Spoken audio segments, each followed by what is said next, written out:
este él que se sentaba a pedir limosna? Unos decían, sí, es él. Otros decían, no, no es él, aunque se le parece. Pero él mismo decía, sí, yo soy. Entonces le preguntaron, ¿y cómo es que ahora puedes ver? Y él les contestó, ese hombre que se llama Jesús hizo lodo, me untó los ojos con él y me dijo, ve al estanque de Siloé y lávate. Yo fui y en cuanto me lavé, pude ver. Entonces le preguntaron, ¿dónde está este hombre? Y él les dijo, no lo sé. El día en que Jesús hizo el lodo y devolvió la vista al ciego era día de reposo. Por eso llevaron ante los fariseos al que había sido ciego. Y ellos le preguntaron cómo era que ya podía ver. Y él les contestó, me puso lodo sobre los ojos, me lavé y ahora veo. Algunos fariseos dijeron, el que hizo esto no puede ser de Dios, porque no respeta el día de reposo. Pero otros decían, ¿cómo puede hacer estas señales milagrosas si es pecador? De manera que hubo división entre ellos y volvieron a preguntarle al que antes era ciego, puesto que te ha dado la vista, ¿qué dices de él? Él contestó, yo digo que es un profeta. Pero los judíos no quisieron creer que había sido ciego y que ahora podía ver, hasta que llamaron a sus padres y les preguntaron, ¿es este su hijo? ¿Declaran ustedes que nació ciego? ¿Cómo es que ahora puede ver? Sus padres contestaron, sabemos que este es nuestro hijo y que nació ciego, pero no sabemos cómo es que ahora puede ver, ni tampoco sabemos quién le dio la vista. Pregúntenselo a él, ya es mayor de edad, y él mismo puede darles razón.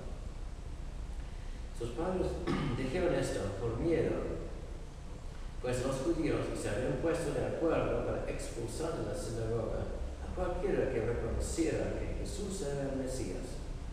Por eso dijeron sus padres, pregúntenselo a él, que ya es mayor de edad. Los judíos volvieron a llamar al que había sido ciego y le dijeron, dinos la verdad delante de Dios, nosotros sabemos que este hombre es pecador. Él les contestó, yo no sé si es pecador o no, lo único que sé es que yo era ciego y ahora veo. Volvieron a preguntarle, ¿qué te hizo? ¿Qué hizo para darte la vista?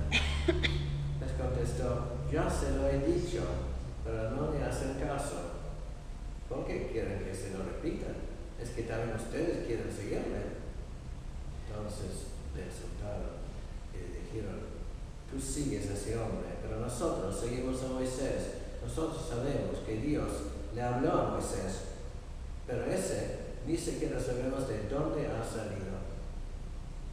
El hombre le contestó, qué cosa tan rara. Ustedes no saben de dónde ha salido y en cambio a mí me ha dado la vista.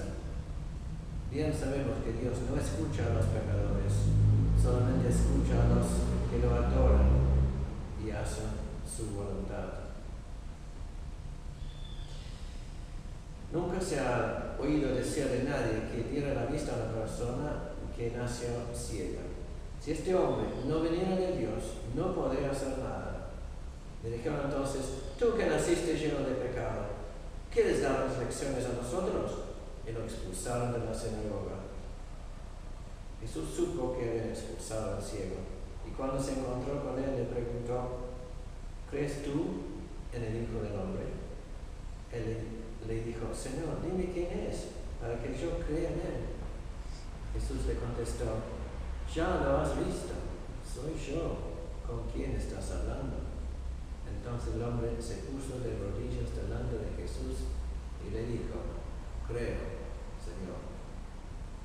Luego dijo Jesús, yo he venido a este mundo para hacer juicio, para que los ciegos vean y para los que ven se vuelvan ciegos. Algunos fariseos que estaban con él al oír esto le preguntaron, ¿acaso nosotros también somos ciegos? Jesús les contestó, si ustedes fueran ciegos, no tendrían culpa de sus pecados, pero como dicen que ven, son culpables. El Evangelio de nuestro Señor Jesucristo. Amamos Cristo Señor.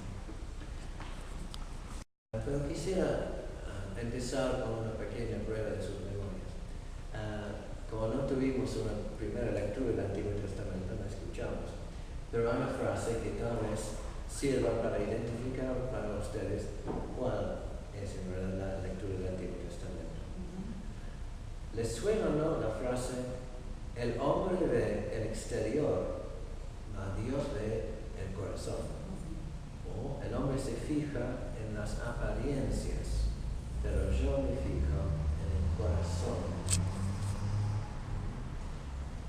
¿Suena? Sí. ¿De dónde viene esto? De una historia cuando un profeta, Samuel, está buscando al futuro rey. ¿Recuerdan la historia? Está buscando al futuro rey de Israel porque Dios no quiere que Saúl siga como rey, ¿no? Quiere que tenga un sucesor más digno. Y va a buscar entre los hijos, que tiene muchos hijos, como el nombre del padre, pero va a decir a este hombre que uno de sus hijos ha sido elegido como rey del futuro. El padre llama a todos sus hijos, empezando con el más grande, más fuerte, y no lo acepta Dios, y va llamando a todos hasta que llega al último y dice: no tiene más hijos. Y dice: bueno, al menor, al pequeño, está guardando unas orejas. Esto es David, y dice Samuel: es él, llame, que venga. Y lo que Dios dice directamente a Samuel, el profeta, es que el hombre ve el exterior, el hombre ve las apariencias, pero yo, el Dios, yo veo el corazón. Entonces estos muchachones así, grandes y fuertes, no. Dios no está mirando esta parte, está mirando el corazón. Y el corazón, digamos, quiere decir que es David, que realmente tiene lo necesario para ser el rey de Israel.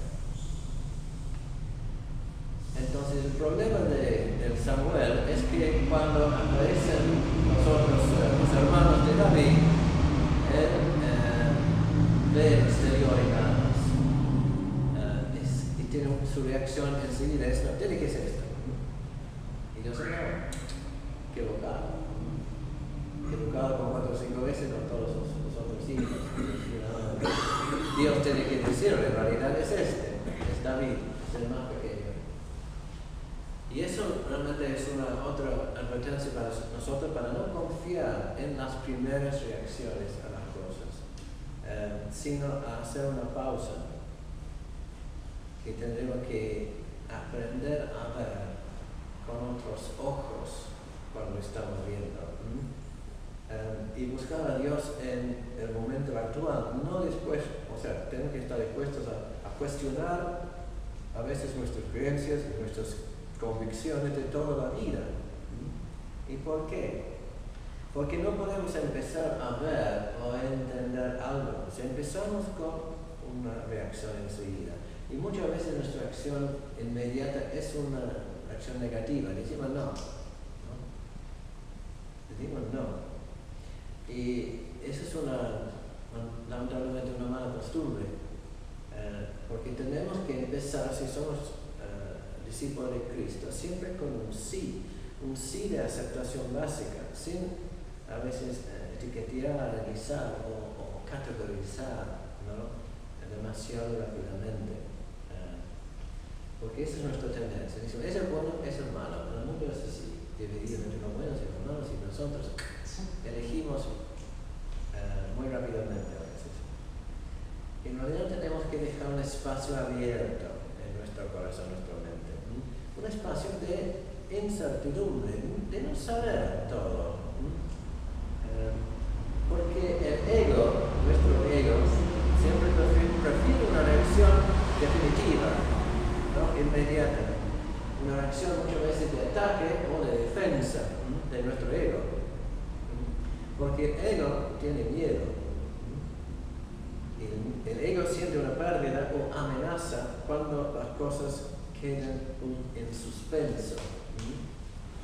Sin embargo, no vamos a poder ver, como dice San Pablo, bajo la luz de Cristo, como hijos e hijas de la luz, si siempre reaccionamos como un no, acudiendo a la negación, cuando la verdad solamente se ve desde una perspectiva global, no de nuestro egocentrismo, sino de una perspectiva global tenemos que ver. Y no digo que sea fácil. Normalmente necesitamos una larga vida de trabajo interior y autoobservación honesta para parar nuestra tendencia de juzgar o empezar con no. ¿Y por qué vale la pena perseverar con este cambio de enfoque? Porque Jesús empieza con un sí. San Pablo dice a los Corintios: el Hijo de Dios, Jesucristo, no fue sí y no, sino que en Él se ha realizado el sí. En Jesús es siempre sí, dice a los Corintios. Es siempre sí. Y todo esto para mí se ilustra perfectamente en esta gran parábola del hombre que nació ciego. La sanación de este hombre.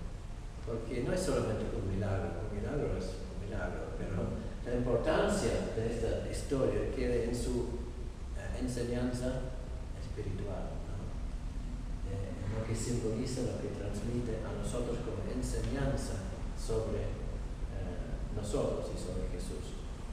Empieza con la pregunta clave: ¿qué dicen? Y que son los discípulos de Jesús nada más que dicen: ¿quién pecó?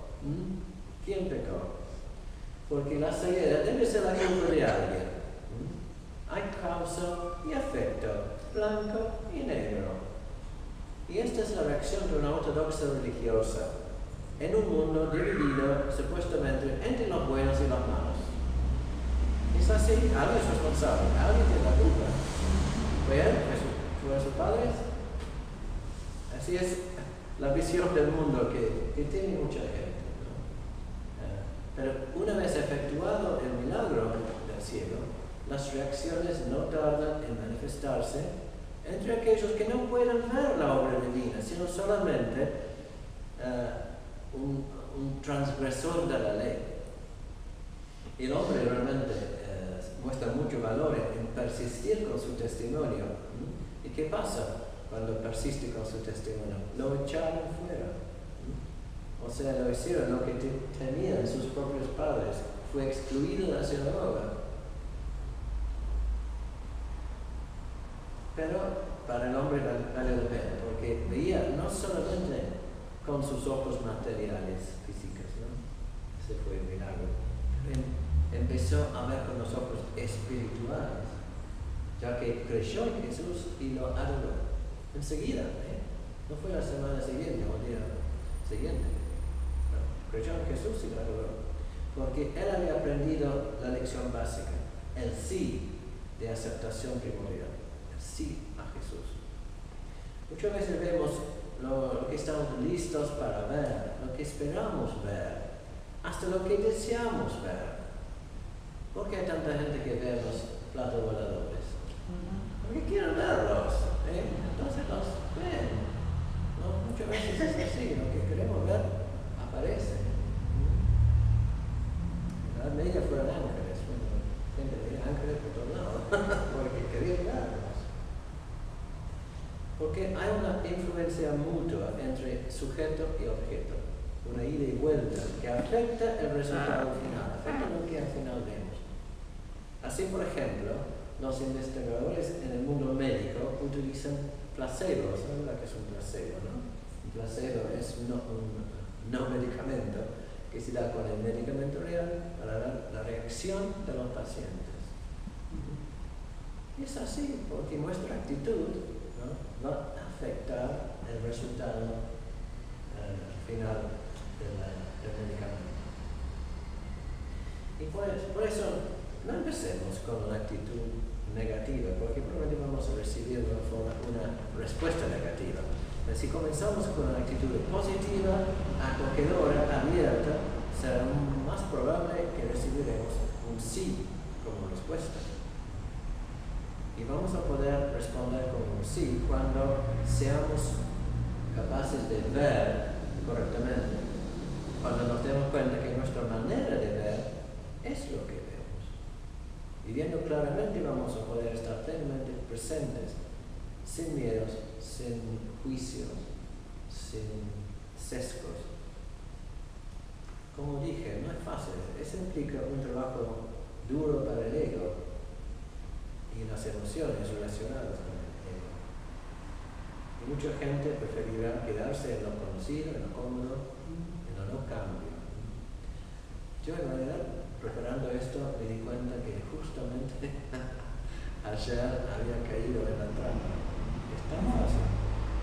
Estaba pensando en alguien, enseguida, en vez de repensarlo y meditarlo bien, hacer una pausa en mi mente, salí con la misma palabra que había utilizado varias veces antes. Había pensado que estaba, ¿en qué estado esta palabra acá? No, tenemos a veces hacer el trabajo de decir, no, ¿por qué estoy reaccionando así? Porque no estoy viendo la totalidad de esta persona o de este problema. La historia del ciego, Juan, nos muestra la verdad de las palabras de Jesús en Mateo 6:22. Es el Sermón del Monte. ¿Qué dice Jesús? Los ojos son la lámpara del cuerpo. Así que si sus ojos son buenos, todo tu cuerpo tendrá luz. O sea, depende cómo ves. Sí. Depende cómo ves lo que está haciendo Jesús. Los ojos son la lámpara del cuerpo, así que si los ojos son buenos, todo tu cuerpo tendrá luz. Pero el opuesto, si sus ojos son malos, no es nada, solamente la oscuridad. Y aquellos que critican a Jesús no tienen buenos ojos, a diferencia del ciego, que está plenamente presente, viviendo en el mismo momento, y por lo tanto dice sí a Jesús. Y enseguida todo su cuerpo se llena de luz. Cuaresma nos ofrece una chance para descubrir o profundizar, si ya lo conocemos, la sabiduría que nace cuando aprendemos a ver con buenos ojos. Y no cuesta hacerlo, porque estamos acostumbrados a pensar que los avances espirituales se deben al intelecto o a los grandes esfuerzos que hacemos para lograr un avance espiritual. Y es el opuesto. La sabiduría de ver con buenos ojos es un don, no es algo que podemos lograr con muchos esfuerzos. Es una gracia, es un don que viene del cielo. Y no se debe a mí o mi voluntad, sino a la obra divina en mí. Es cierto que a veces viene por el sufrimiento. Tenemos que sufrir muchas veces para lograr la purificación del ego, para matar el ego, para que nazca en nosotros nuestra verdadera identidad en Cristo. Necesitamos, si puede ser, una experiencia de Jonás, ¿no? Que Jonás estaba lleno de confianza, lleno de su rol profético, lleno de yo voy a predicar y voy a convertir a todos los habitantes de Nínive, ¿no? ¿Qué pasa? Todo cae en una tormenta en el mar, un desastre, el gran pez que lo traga entero, lo vomita. Más mal, ¿no? Sin embargo, todo eso es necesario, esta experiencia horrible es necesario para que aprenda la humildad, para que aprenda que su ego no va a servir en eso, solamente la obediencia, la aceptación del don. Aprende la sabiduría a dura pena. Y nosotros también nos cuesta para lograr esta transformación. Es interesante que Jesús dice, ¿no? Cuando la gente dice, muéstranos una señal, por favor, un señal que eres divino, que eres enviado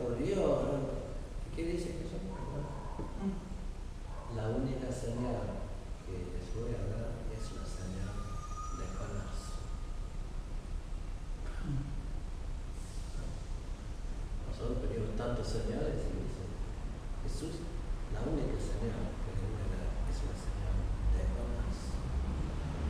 Porque el libro de Jonás es muy cortito, pero tan profundo, con un mensaje tan fuerte para todos nosotros. Entonces, la Cuaresma es una oportunidad para volver a pensar en estas cosas, que si puede transformar nuestro egoísmo en algo hermoso, en algo bueno, en algo positivo. Tenemos siempre ejemplos como el ejemplo de San Pablo. ¿Qué pasa con San Pablo en el camino a Damasco? No perdió el caballo porque no hay caballo. Pero se cayó al suelo y cegado. Así aprendió duramente que habían vivido toda su vida cegado, alimentando su ego nada más. ¿No? El gran judío ortodoxo persiguiendo a los herejes con autoridad de los sumos sacerdotes. Todo esto se dio cuenta, no valía nada. Hacía falta su sufrimiento en el camino, su ceguera, para humillarle, para llevarle a conocer a Cristo. Por eso él afirma a los efesios, ustedes antes vivían en la oscuridad, como yo, pero ahora, por estar unidos al Señor, viven en la luz. Pórtense como quienes pertenecen a la luz, pues la luz produce toda una cosecha de bondad, rectitud